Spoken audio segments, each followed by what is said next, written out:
So welcome to episode 11 of The Rest is Politics with me, Alastair Campbell. And me, Rory Stewart. We're going to be discussing lots and lots of things, matters local and global. Fallout from last week's elections. I've got a particular interest in what's going on in Northern Ireland, where the pro-protocol parties did well. The anti-Northern Ireland protocol parties did badly, especially the DUP. And so inevitably the conclusion from our government is that it's all about changing the protocol. We'll also go global with Putin's military show in Red Square. And also with first Partygate, now Beergate, we'll be discussing what it takes for a story to get its own gate in our dumbed down media.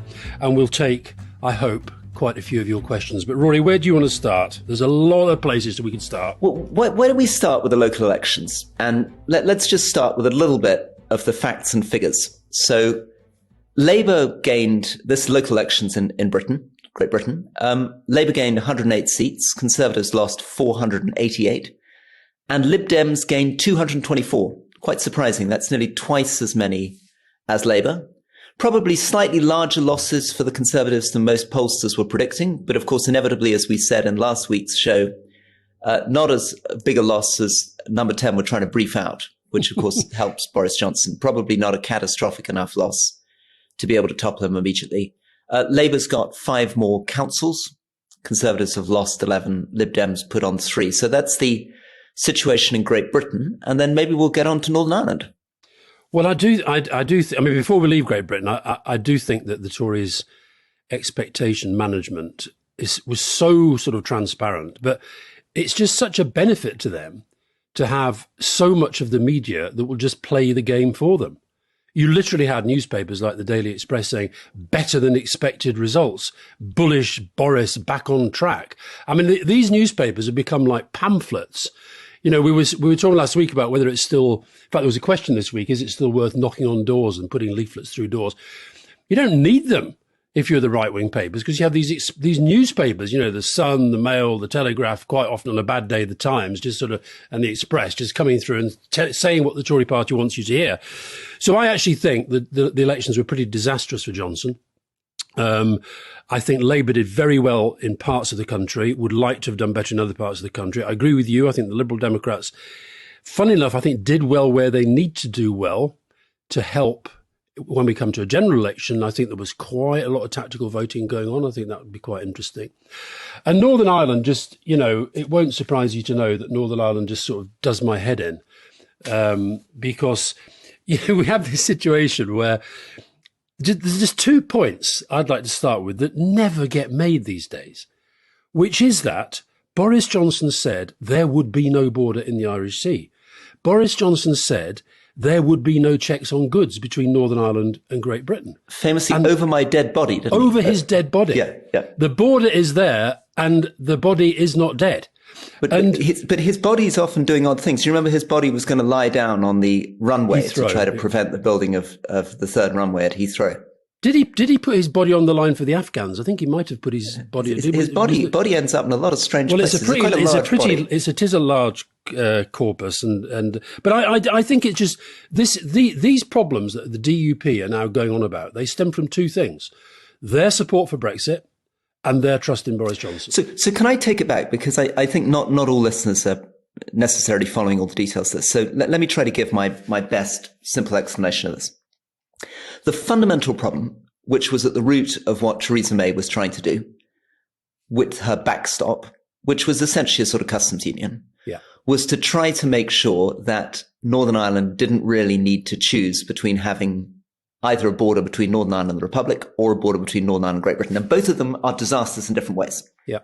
Border between Northern Ireland and Great Britain, of course, is a very, very strange thing to do in a single country and very offensive to unionists who very much feel that they should be full parts of the United Kingdom. And it's affecting their trade, which they're affecting their trade. And a border, of course, between Northern Ireland and the Republic is a disaster in a very different way, because in fact, the genius of the Good Friday Agreement rested on being a member of the European Union, because what it allowed is different communities in Northern Ireland to see themselves in completely different ways without having to choose. In effect, if you were Republican-minded in Northern Ireland, you could be an Irish citizen and effectively feel that you were living in a united Ireland. And if you were a unionist, you could very much feel that you were living in the United Kingdom. And because there were no borders, You didn't really need to choose. Right? Yeah.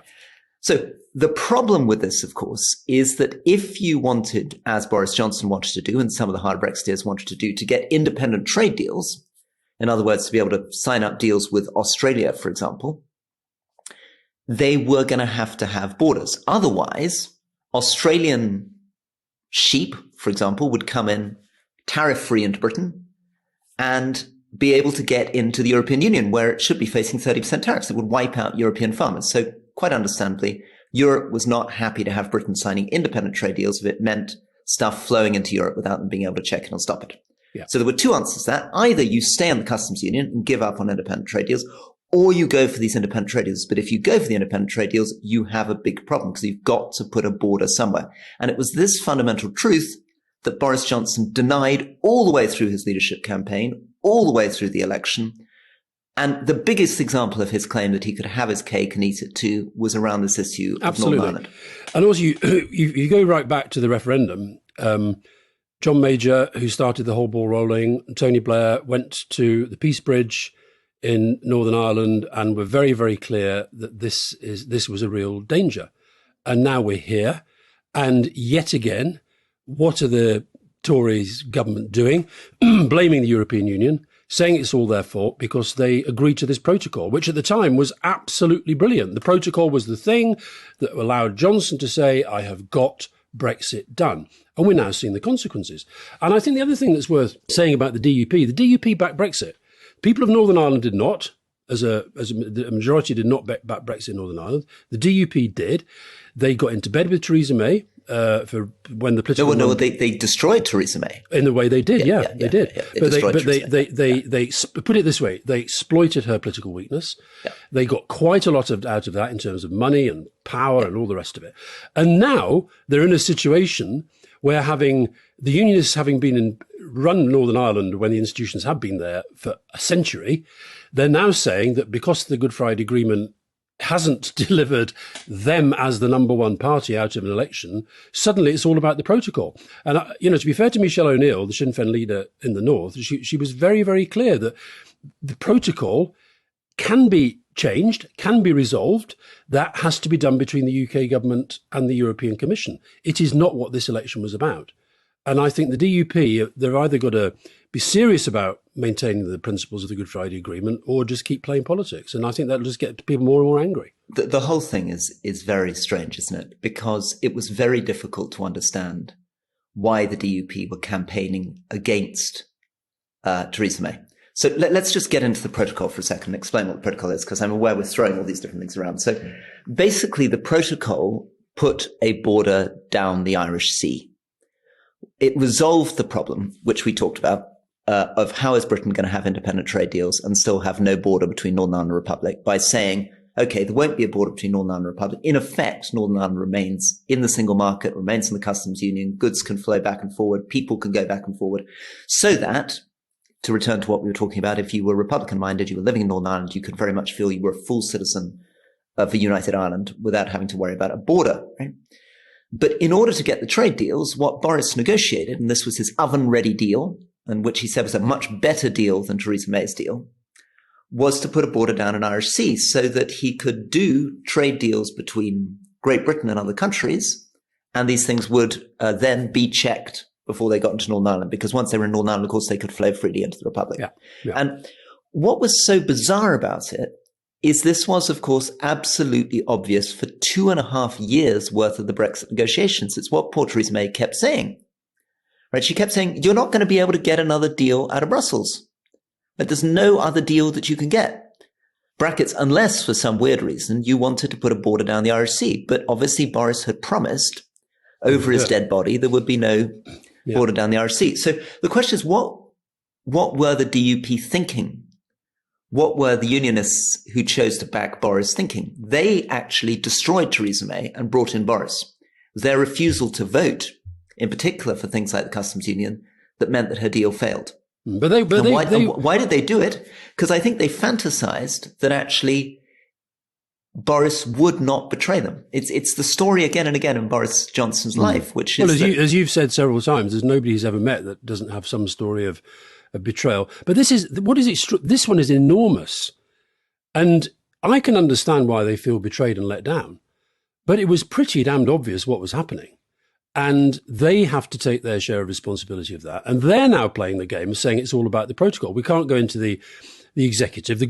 One of the key elements of the Good Friday Agreement in terms of the Stormont and setting up the executive was genuine power sharing. We talk about a first minister who's appointed by who's from the party that comes top in the elections, and then the deputy first minister that comes from the second party, which has tended to be a unionist and then the nationalist. Now, that has now been reversed, and the DUP don't like that for fairly obvious reasons. But the truth is, the first and deputy titles are somewhat misleading because you cannot set up the institution without both. Now, the other thing that I thought was very, very interesting in these elections, Sinn Féin did well, but they did well because the other parties, SDLP and the Unionists had a pretty big collapse. But the other interesting story out of these elections was the rise of the Alliance Party. It got 13.5%. And that was interesting because that's basically a sort of, if you like, I think represents a plea for non-sectarianism. And if you talk to people in Northern Ireland at the moment, the reason they are so frustrated is because this has taken them back to where the only subject being discussed in Northern Ireland politics, we're back to kind of the two unionists versus nationalists. And the real frustration is stuff like the health service and education and transport and cost of living. These issues are now going to have to be dealt with by the government in the United Kingdom, which barely anybody in Northern Ireland trusts anymore. So it really is a bit of a mess. And Johnson's he's got to get serious. So yet again, what was their response? We'll tear up the protocol. Liz Truss is in the papers again today. We'll tear up the protocol. This was their triumph. This was how they presented it. What more can I think the European Commission will try to make changes to try and help sort this thing. But what more big changes can they make beyond something that was done for Boris Johnson's government? Because fundamentally, Britain cannot have an independent trade policy and open borders with the European Union. It just can't work. Well, does that mean they're going to go for a trade war instead by tearing up the protocol? Because who's going to be the loser of that? Logically, you cannot basically import Australian sheep tariff-free and have an open border with Europe. So this protocol thing cannot be solved in the way that Boris Johnson wants to solve it. Just on the alliance, before we move on, I think that is a really interesting development. So 13% of the vote.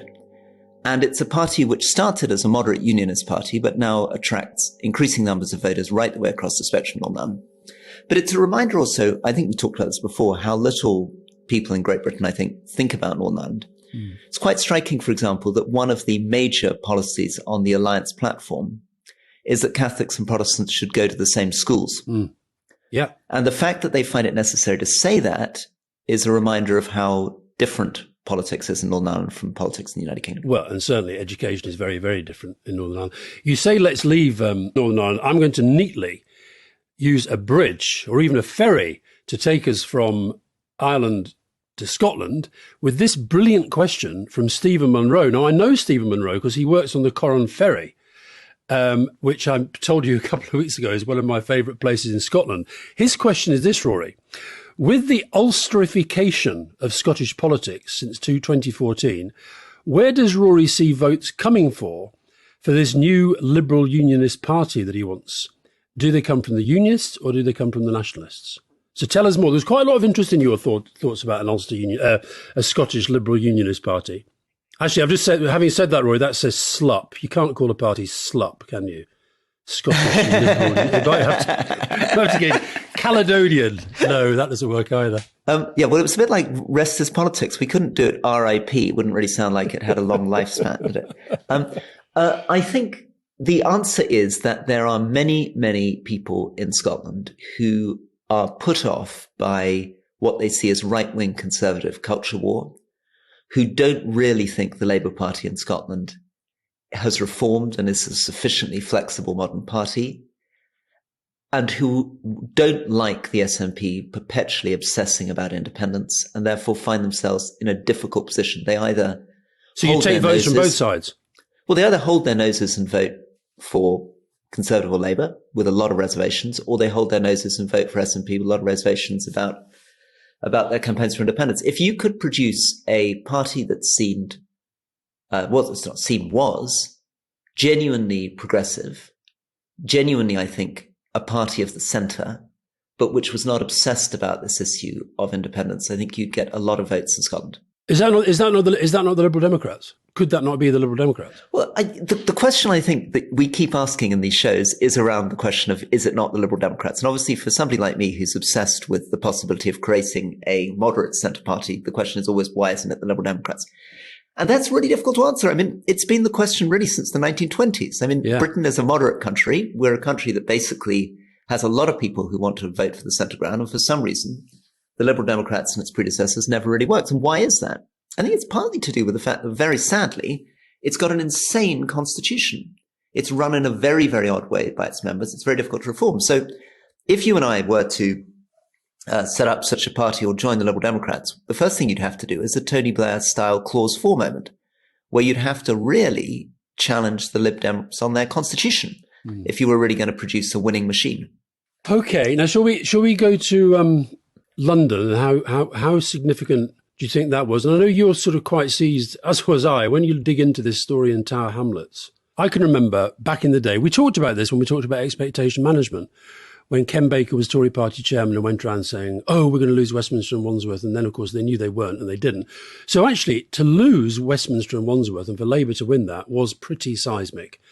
But lots has been said about that. Maybe less has been said about what's happened in Tower Hamlets, where it seems that somebody who was expelled, done for corruption, is now back as the independent mayor.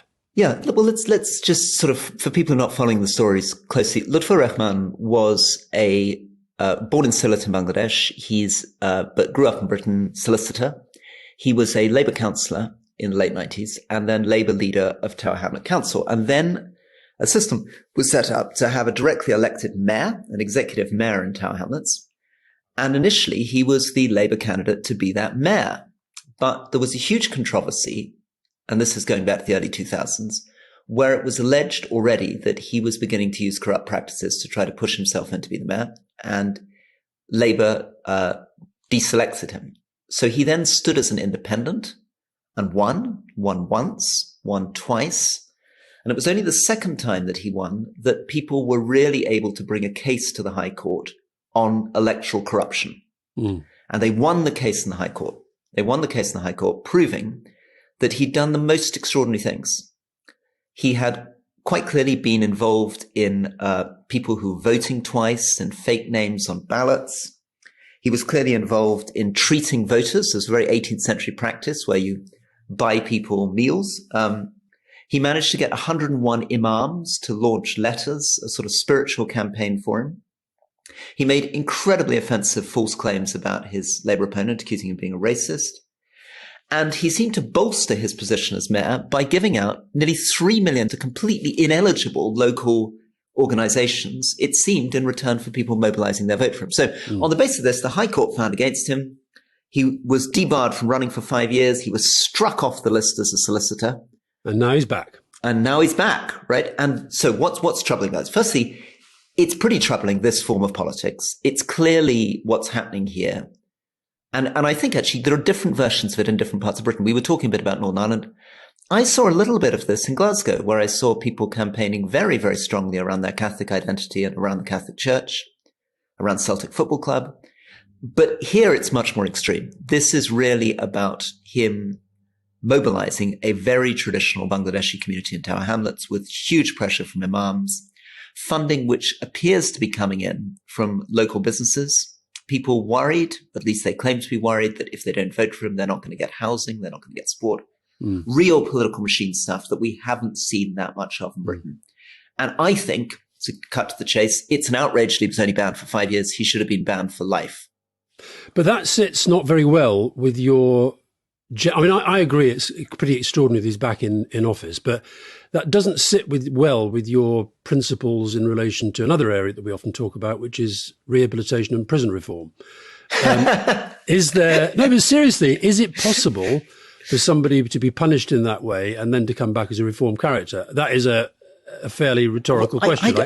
I don't know enough about this, but I believe that if you're debarred, for example, as a doctor, you can't come back. I think if you're defrocked as a priest, there's no way back. Is he back as a solicitor, do you know? I don't think he's back as a solicitor either. So I think we could look at being a political leader much in the way that we look at more honourable professions and say, if you've broken the professional codes that brutally, you can jolly well go off and do some other job. We're back to the theme of who regulates the politicians and who regulates something like the ministerial code when you have somebody in charge of it, the Prime Minister, who breaks it and has a complete disregard for its contents. What you haven't got in Tower Hamlets yet, Rory, is a gate. I mean, it sounds to me like this should be called Luthergate, because that's quite... Now, look, we've had Partygate. Yeah. We've got Beergate, and this is all the fault. I spoke at a conference in Italy a few years ago with Carl Bernstein. Carl Bernstein, as you know, with Bob Woodward, they were the journalist behind the Watergate story in 1972. And Carl Bernstein's quite a good friend of mine. He's an absolutely top bloke. But he said something very interesting at this conference. He said, Watergate, without blowing my own trumpet, was probably the greatest newspaper investigation of all time. But it was the worst thing that ever happened to journalism, because ever since then, journalists think that journalism is just about bringing people in power down. And that's all that good journalism is. And in fact, good journalism is about informing debate. And good journalism is about exposing wrongdoing, but it's not just that. And so the gate suffix has become one of those awful cliches of what I think is just very, very bad journalism. So I'm going to, before we get on to Beergate and Partygate, and I saw you were praising Keir Starmer on social media yesterday, can you remember the detail of any of the following? Drapergate, Hindujagate, Sherigate, Black Rodgate, or Mittalgate? I'm afraid, unfortunately for you, I do remember Hindujagate and Mittalgate. Okay. Why do you remember Hindujagate? Because it involved Peter Mandelson and passports. Yeah, exactly. And Mittalgate? Go on, what do you remember? Mittalgate, I have a vague... No, actually, I must confess, I remember who Lakshmi Mittal is. I don't remember exactly who got themselves in trouble with Lakshmi Mittal. The gate was created by the fact that it emerged that Tony Blair had, quote, intervened to help Mittal make a bid for steelworks in Romania. This became Mittalgate. And it led to one of Tony Blair's best riposts. I think it was in the House of Commons, when he actually called it Garbage Gate. And I'm glad you can't. I mean, the Derek Draper one was absolutely extraordinary. Derek Draper, who we've heard and seen a lot of recently, because, of course, he's been very ill with COVID, and his wife, Kate, made an amazing documentary about how their life had changed because of that. But back when Derek was an advisor to Peter Mandelson, he was the victim of a sort of sting operation in which he was taped saying, there are only, I think it was 17, there are only 17 people in this government who count, and I've got them all on speed dial. And that became Drapergate, okay? So here we are. We've talked a lot about Partygate. What do you make? I mean, my point about the gates, by the way, is that we have a pretty ridiculous media in this country. I think our press is, at times like this, much of it beyond a joke, but it's not funny, because it actually does have a very detrimental impact upon our politics, upon our public debate. I mean, it is quite extraordinary that the Daily Mail, at a time of Ukraine, cost of living crisis, NHS record waiting list, Johnson breaking the law, all the things that are going on, Northern Ireland, 13 front page leads on Keir Starmer and a bottle of beer. 13. Yeah. On the other hand, presumably, the editor also knows what he's doing, because he senses I think we can very have a long strongly discussion about that Paul Dacre. Yeah. Well, I mean, we should have to talk about it, but in some ways, he seems to be a pretty successful commercial editor. I mean, these guys are sensing that there's a story there, that there's something that their readers want to read. There's no doubt he's been a commercially successful, although most of the papers are declining. I don't know where the Mail is at the moment. And actually, I think the Mail's success now is largely down to the online stuff. But the thing about Dacre is that I know him pretty well, although I've not spoken to him since around 2000, I think it is, 20 odd years. And it's 20 odd years better spent by not speaking to him. But the point is that I think he is a real poison in our national life.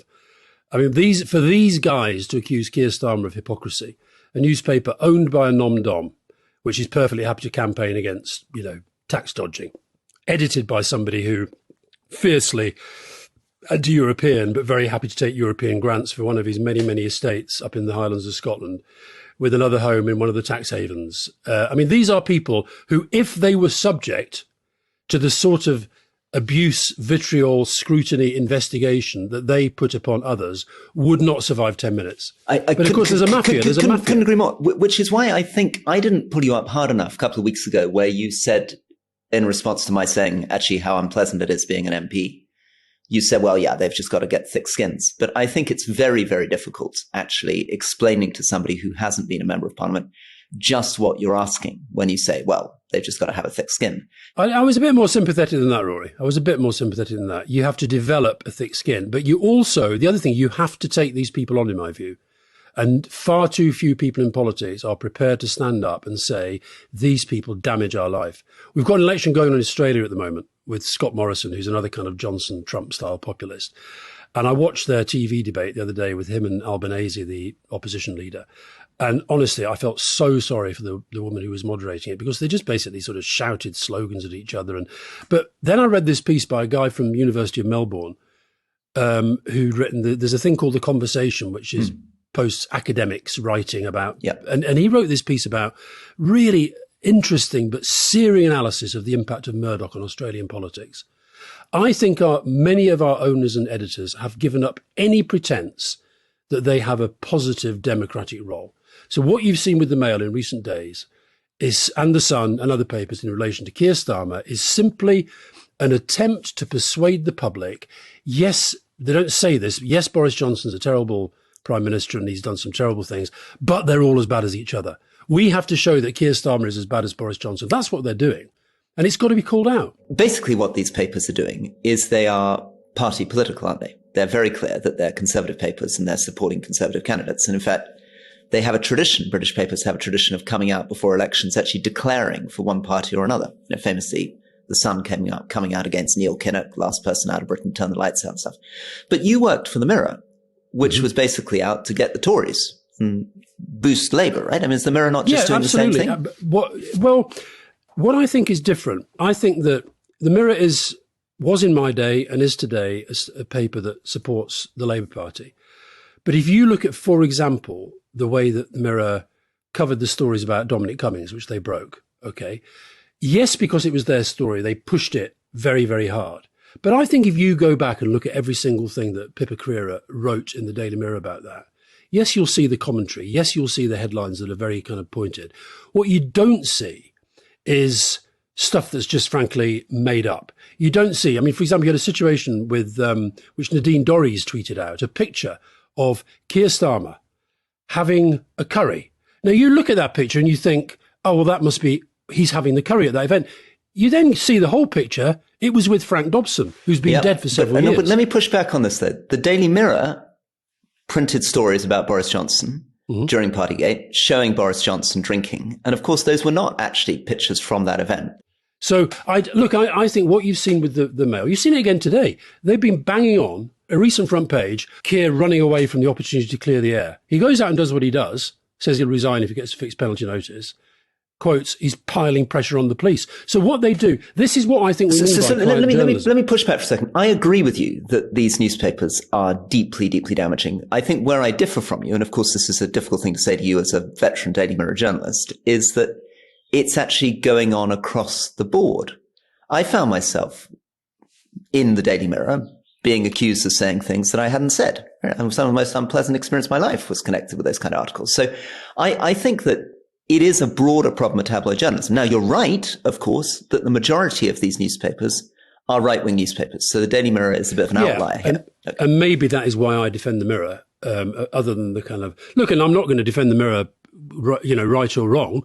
When the Mirror does stuff like, hacking phones or all the other stuff that goes on, wrong, condemn it.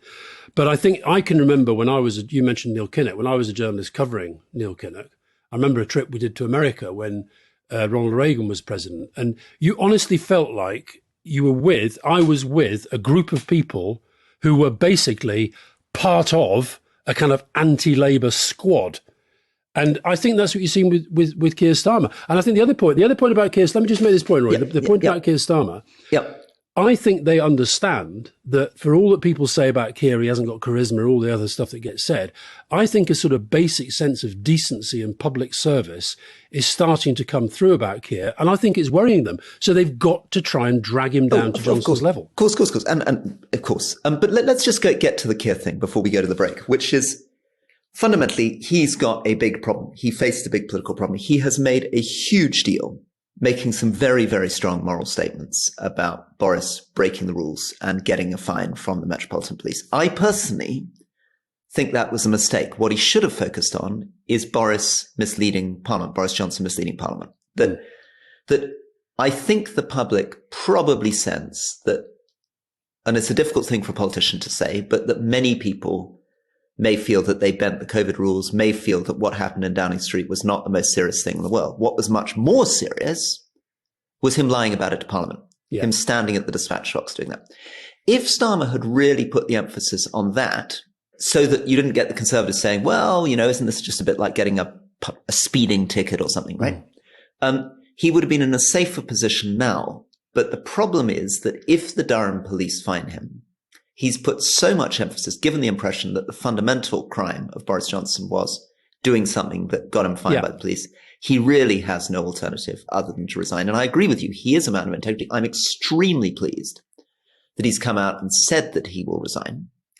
But to ask a question that's going to be an uncomfortable question, if the Durham police fine him, if he resigns, what do you think that will actually do? Will that put much more pressure on Boris Johnson, or unfortunately, do you think Boris Johnson will just shrug it off? Well, yesterday, and I having just said that, newspapers do have a habit of making up stories, so I can't pretend it's 100%. But it was being circulated yesterday that when Johnson was told that Keir Starmer had said he'd resign, he laughed his head off.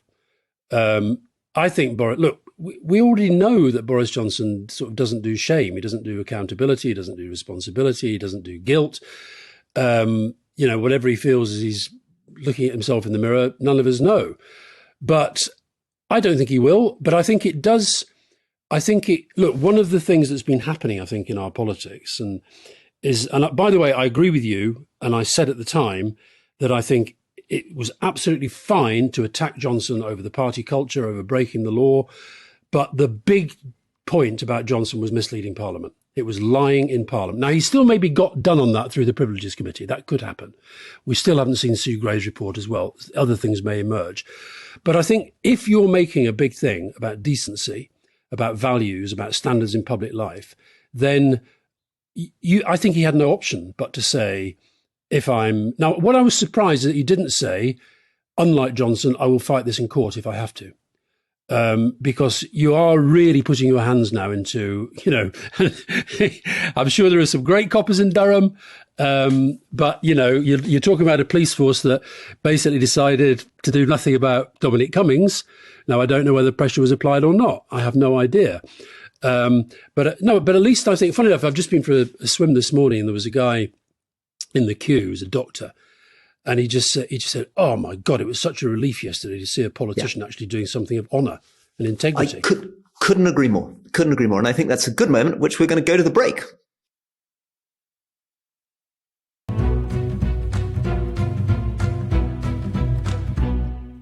Welcome back to the second part of episode 11 of The Rest is Politics with me, Alastair Campbell. And me, Rory Stewart. I find it a bit difficult to believe we're on episode 11. It's extraordinary. It is extraordinary. Tempus fugit when you're having a great time, Rory, apparently. There we are. See how I can do the Latin as well as what's his name.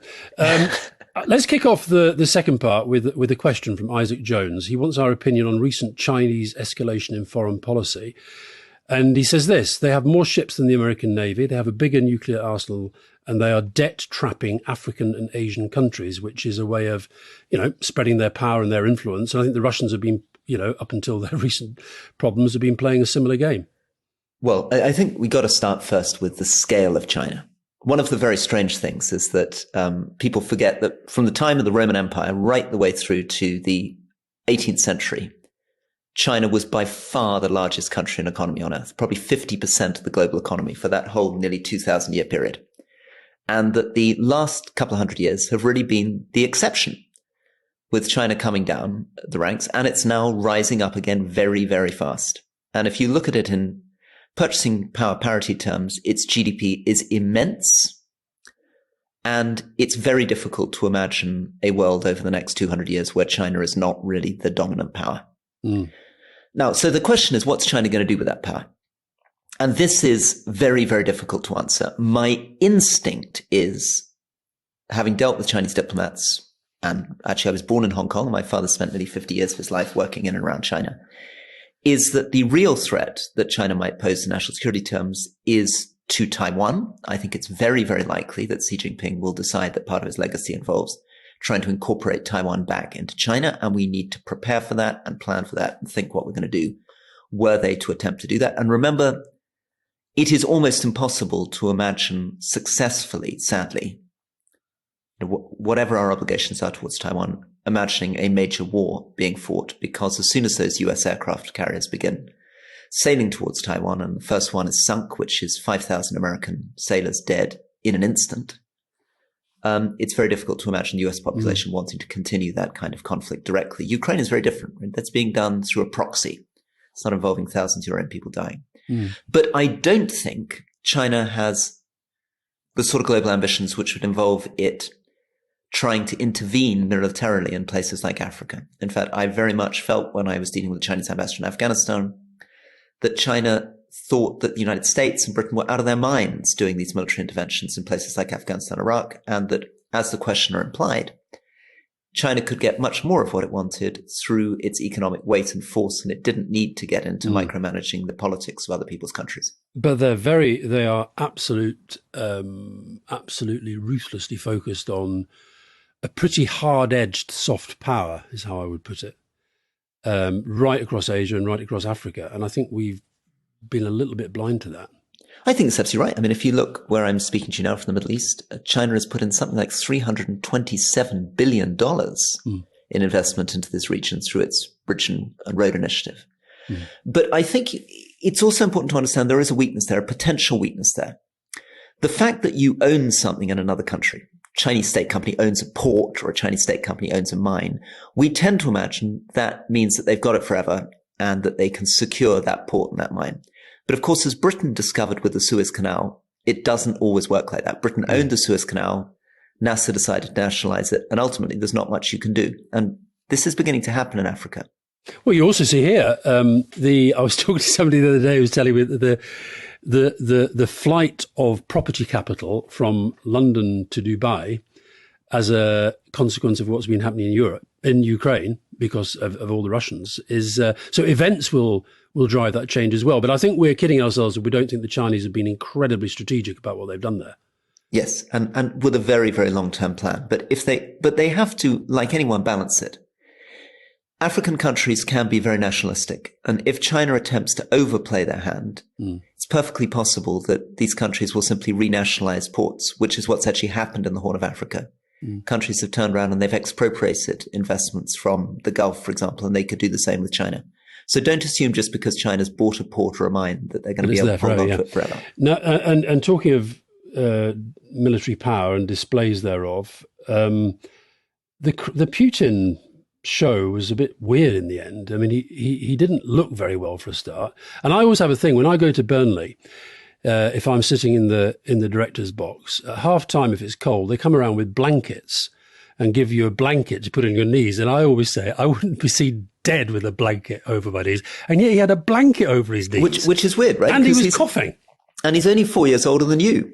And no, it was weird because you're right. He's so keen to project this super macho image, and to give the impression that he can stand in freezing Russian rivers up to his waist. And sitting with a blanket on your lap really does make you look pretty elderly, doesn't it? It's something you associate with a sort of bath chair. Yeah. There was a lack of energy, I thought. Well, put it this way, he reminded me a little bit. You know, when you see politicians and you can spot when they are low on energy, but they feel I've got to do energy here, and you can sort of you felt that with him going up the stairs, didn't he? He tried to do that classic thing politicians always try to do, which is to sort of run up the stairs. I think Tony Blair was a great one for that.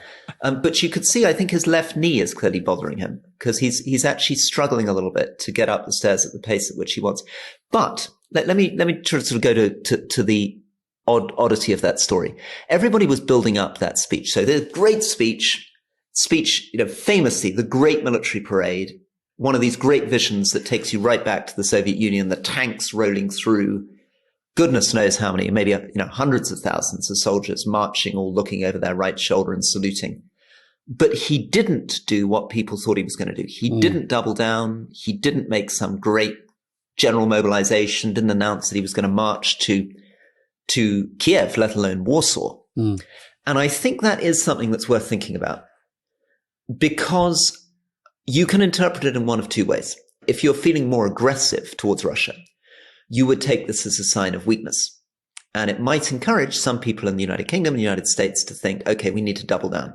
I would suggest that you might want to take the other conclusion from that, which is that he has, for some reason, decided to, so far, show some restraint in the way that he responds to the West. Notice he has a lot of cyber capacity. Which is not being used as far as we know. And he's not mounting major cyber attacks against our critical national infrastructure. He could be attacking NATO supply lines, supplying Kiev, right? The Ukrainians have been firing into Russian territory to stop Russian supplies getting into Ukraine. You can imagine him firing into neighboring countries around the edge of Ukraine to stop supplies coming to Ukraine. He's not doing that. And of course, he hasn't triggered a tactical nuclear weapon. And I think that we need to be conscious of that, because there's a danger that we have a fantasy now in our mind that it's going to somehow be easy to retake Mariupol, retake Donbass. And of course and we will feel quite rightly that that's the just thing to do, that this is a brutal, oppressive invasion, that Zelensky, who is the greatest hero now in the Western world, is desperate to back us in a war to retake eastern Ukraine. But we've got to remember, this is not the Second World War. This is not the Soviets in Afghanistan. It is going to be unbelievably difficult to get Russia out of Donbass. I don't know whether you'd have seen it because you were where you are, but yesterday, Ben Wallace made I think he may have been not have listened to you, Rory, last week when you were talking about how the Conservative cabinet should stop using the Ukraine situation as part of burnishing their leadership credentials. But he was basically comparing Putin to Hitler. But there was an interview with the Ukrainian ambassador afterwards who was very much trying to push the British government further and into an even harder position than we've taken.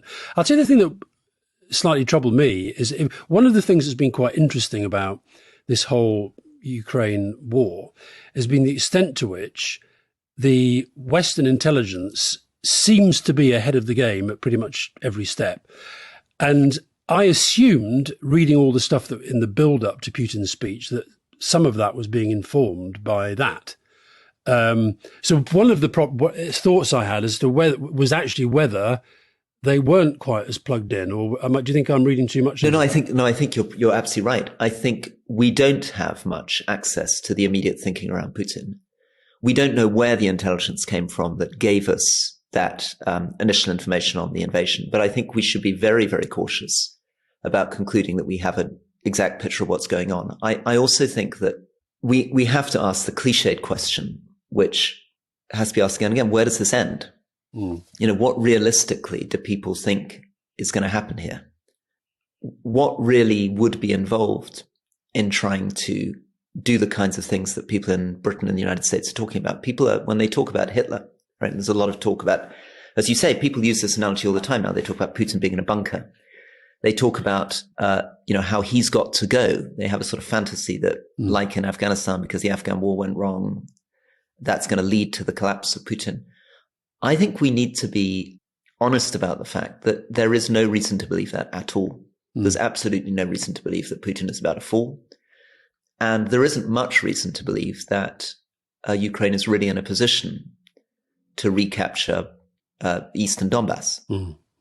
And so we're getting into a situation in which, yes, they may be able to retake, they had a good operation around Kharkiv. There may be bits of territory going back and forth. But I think setting up a whole mission based around a very, very unlikely idea that you're going to be able to retake the whole of Ukraine and then topple the Putin regime is setting yourself up, potentially, if that goes wrong, as I think it will, for years of horror, and years of horror of sanctions on the Russian people, which will, I'm afraid, if they go on too long, may well mean that the the Russian people suffer, but people like Putin can actually survive, as is often the case, sadly, with sanctions elsewhere. But time for quick-fire questions. Yeah, let's try and get through loads of these and keep our answers I can start with one for you. Very, very quick answer. All right, go for it. Well, somebody said that they tried your porridge method and were surprised to be impressed by it. So now they want to know. Now they want to know what their topping should be. Well, okay. So the key point about the porridge method, obviously, that was from Mark Taylor, by the way. Very good. So just remind people who weren't following: you boil the water first. You then pour the porridge on top. You pour the oatmeals on top of the boiling water. You get it to the consistency you like. You then turn off the flame, put a lid on it, and let it sit for a couple of minutes before you eat it. Right, and topping. So topping, two things you can do. You can, if you want to be, you can actually stew stuff in the porridge. So you could actually stick some strawberries into the porridge and get them stewed fruit in the porridge itself. But obviously, if you want to be healthy, this is your great chance to put on all those funny seeds and nuts that the doctors keep encouraging you to eat. I also short answers, Rory. We said short answers. Short answers. You don't need to stop there. This is not a book. I'll leave the honey maple syrup question to later. We do not need Rory Stewart's book on porridge. We want a short answer. Right, you fire one at me. Question about reshuffles. How are they planned? What happens when they don't go according to plan? From Ross. Reshuffles are a complete nightmare. They're an absolute nightmare. I think some of the most painful and difficult periods were around reshuffles because, well, look, you know this. I mean, most politicians have a bit of vanity. Some politicians have a lot of vanity. They all think they should be chancellor if they can't be prime minister. And it's like a sort of gigantic jigsaw puzzle. And you have to recognise there is political power being played out sometimes. So quite often reshuffles were made more difficult because John Prescott was insisting that one of, quotes, his people was given a decent job in a decent department. And that was true for Gordon Brown too? It was very true for Gordon Brown. He'd have people. Gordon had people that he, and this is not necessarily a bad thing. He had people that he rated and wanted to put in positions, but also that was part of cementing power around the government. And then, of course, the other thing that's happening in the modern age, I think it did, when I was a journalist, you did used to sort of spend all day just hanging around waiting for it all to be done. Now it's like every sort of movement, somebody is texting or WhatsApping somebody, and it's kind of just all out there. So there's just this never-ending rumour mill. I don't believe they change that much unless the Prime Minister wants to use them to change the direction of government. So one of the weird things I think about them, just quickly on this, is the sense in which they're like a snowball or a sort of self-fulfilling prophecy that if somebody quite obscure is put in the cabinet, they can suddenly become a major player and a leadership contender. David Cameron's decision, for example, to make sure that the first people that he promoted were Liz Truss, Priti Patel, Sajid Javid, Esther McVeigh, had huge impacts on their future in the party. And one of the reasons why Liz Truss is talked about as a leadership contender now is because of that early decision back in the day in the early Cameron administration. If, on the other hand, he'd promoted other very talented people, Damien Hines, for example, Damien might well now be talked about as a leadership candidate in a way that he's not. That's why it's called a greasy pole. It is a greasy pole. It is a bit of a greasy pole, and you can go down as fast as you go up. But oddly, once you're put in the spotlight, people can decide you're a great performer, but you're not necessarily objectively any better than anyone else. It just happens that people are focusing on. Okay, next question from Paul. If Starmer and Rayner are fined and resign, Labour will enter into a protracted leadership contest. Do you think Boris Johnson will use that hiatus to call an election? I honestly don't know the answer to that. Look, I think one of the lessons from the local elections is that Boris Johnson's political position is not as strong as these right-wing newspapers would have you believe. I think a lot of people have decided they do not want him as Prime Minister, including quite a lot of conservative-leaning people. I suspect he'd wait it out. He might think he can win a general election, but how often can they keep going? It's like we're speaking on the morning of the Queen's speech. So I think Boris Johnson will actually be quite pleased that Keir Starmer's all over the front page, and there's probably going to be as much coverage about the Queen's speech and the fact that the Queen's not there and Prince Charles is doing it as there is about what's in it, because there's next to nothing in it that wasn't in it last year. How many years can they trot out? There's going to be a bonfire of Brexit red tape. We're going to level up. We're going to crack down on protesters, and we're going to boost the cost of living. You can't keep saying the same nonsense. It is extraordinary. I mean, friend of mine who's a Conservative former MP was saying how incredibly weird it is that somebody with a majority like that, majority of 80, he's got no programme. Does so little. It's He's extraordinary. got no programme for government. There is no coherent plan for the country. That's what the Queen's speech is meant to be. This is where the country's heading. It's just the same slogans as last year. Totally bizarre. Okay, Martin, I was surprised to read in the Week, 30th April, in addition to all the grief, it's extremely expensive at a personal level to become an MP. Is that right? Okay, let me take that one. Very, very awkward question for any serving MP to answer, because, of course, the fact is MPs earn into the £70,000 range. Their take-home's a little bit less because they take the pension away. And that, of course, is a lot more than many listeners to this programme will be earning. And it's definitely much, much more than the average income in Britain. But the truth is, of course, that many of these MPs are going into this profession having earned more in previous lives. They will have mortgages. They are having to commute back and forth from their constituencies. They are obviously now we're getting into a world where that often used to be topped up in the past with people having second incomes. But if you're an ambitious MP, you want to go somewhere, you probably don't want to have a second income because that'll get you in trouble in the newspapers. People quite rightly ask questions about what the second job is and how you can afford to do a second job. So the truth is that compared to comparable members of parliament in many other places, they don't earn very much. For example, a Nigerian member of parliament, I think, earns about 3 times as much as a British member of parliament. People usually talk about the Singaporean cabinet who are all on over 1 million because they're determined to get the best, what they see as the best people in there. I want my favourite question of the week, Rory. Yeah. You may not like this one, but it's my favourite question of the week. It comes from Jack Bailey. He describes himself as a working class kid whose teacher spotted something in him and he got to Cambridge. And he read last week Emma Duncan in the Times bemoaning the fact that Oxbridge is being hurt in the name of equality.